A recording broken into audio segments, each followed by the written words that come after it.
2021 fue un año de extremos en materia del medio ambiente. Se registraron hechos pues nunca antes ocurridos, como que lloviera sobre la capa de hielo de Groenlandia.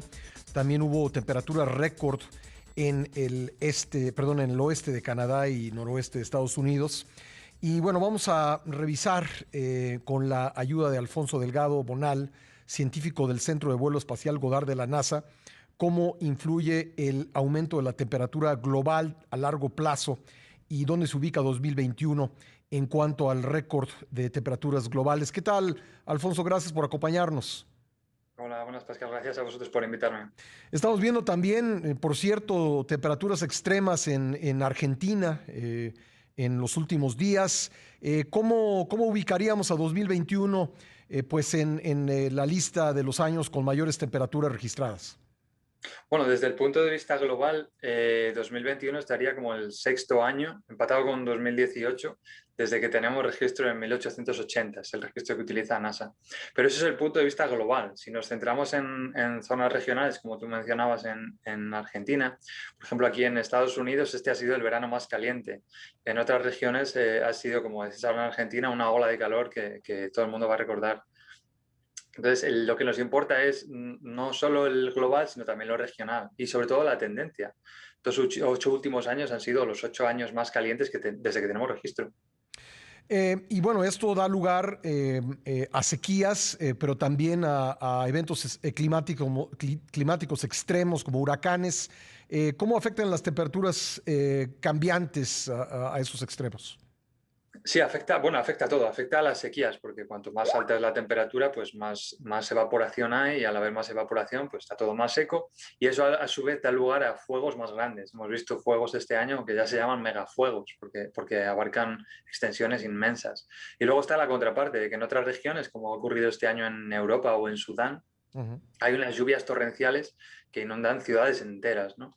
Entonces tenemos las dos partes de los acontecimientos que los dos están potenciados por este cambio, por este aumento de las temperaturas, este cambio climático.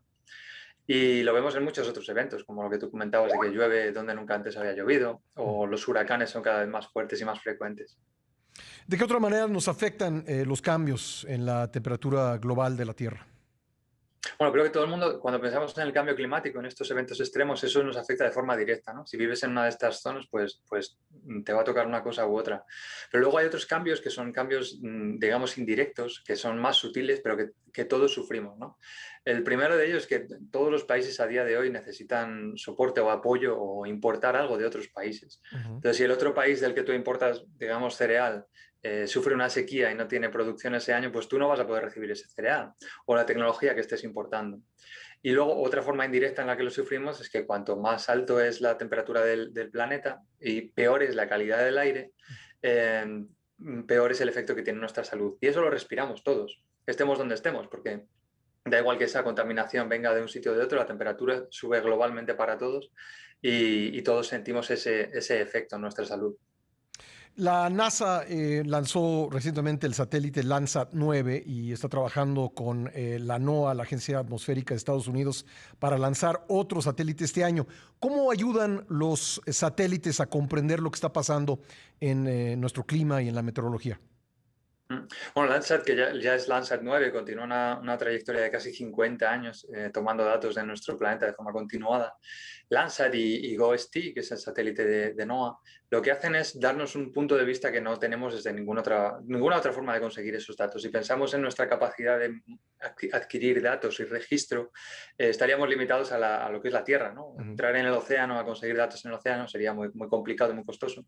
Pero desde el espacio podemos adquirir datos de todas las regiones del planeta. Porque como decíamos, esto es un efecto global.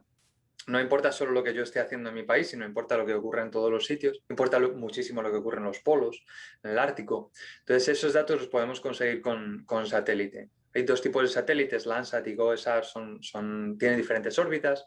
Combinando todos esos datos podemos tener una mejor idea de qué es lo que está pasando y hacer una mejor predicción de qué es lo que va a pasar a partir de ahora. Cuéntanos algún dato, si lo tienes a la mano, sorprendente en cuanto al clima que se haya descubierto recientemente gracias a los satélites. Bueno, datos, yo te puedo dar unos datos que son preocupantes y alarmantes y que a la vez son anecdóticos, ¿no? Bueno, el primero es que si utilizamos como media desde 1950 hasta 1980, 30 años ahí que utilizamos como media, 2021 estaría 0,85 grados Celsius por encima de esa media, según lo calculan los Ujú. dos NASA y NOAA. Y otro dato que me pareció anecdótico, ¿no? Es que en 1988 Hansen, aquí en NASA, dijo el calentamiento global ya está aquí, el cambio climático ya está aquí. Ujú. Y 1988 era el año más caliente cuando él lo dijo, ¿no? A día de hoy, 1988 estaría en la posición 28. Uf. Tenemos todos los siguientes años prácticamente han estado por encima. Y los 8 últimos años están en el top 10. Entonces, creo que eso es algo que vemos y lo vemos gracias en gran parte a las medidas que tenemos de satélite y gracias a la cantidad de datos que podemos adquirir combinando todos esos satélites diferentes. Leía, por ejemplo, que también uno de los beneficios es pues detectar en función de los cambios de temperatura en diferentes regiones, pues cuáles son las áreas que a futuro van a ser más propicias o menos propicias para la agricultura. Ujú. Claro, lo que vemos desde satélite es, si pensamos, por ejemplo, en GOES-T, que es el satélite que mencionabas de NOAA, estos satélites toman imágenes cada 5 o 10 minutos, día y noche, ¿no? Entonces eso nos permite rastrear cada región con una precisión sin precedente en toda la historia. Y lo que vemos es que con el registro que tenemos de muchos años, vemos cómo va evolucionando cada zona, ¿no? En unas Ujú. zonas la temperatura está aumentando más, en otras zonas hay menos agua disponible. Entonces, lo que podemos decir es, pues este cultivo que necesita menos agua, sería óptimo ponerlo aquí en esta región, porque esta región está evolucionando hacia esto. Ujú. Y este otro cultivo que antes se daba muy bien en esta región, quizá ya no se vaya a dar tan bien y quizá haya que buscar otra región más óptima para eso. Eso lo hacemos con la inmensidad de datos que podemos adquirir desde satélite y nos ayuda a optimizar no solo los costes, ¿no? Ujú. Los costes económicos, sino también a optimizar la producción de la cantidad de cereal, por ejemplo, que podemos Claro. producir para alimentar a toda nuestra población creciente. Claro, leía otro dato que me llamó mucho la atención. Quiero preguntarte por la precisión del mismo y también preguntarte por las razones. Leía yo que de todos los países del mundo, quizá Nueva Zelanda sea el menos afectado por el cambio climático. ¿Tiene que ver con una circunstancia geográfica o tiene que ver con algo que se está haciendo bien en aquel país?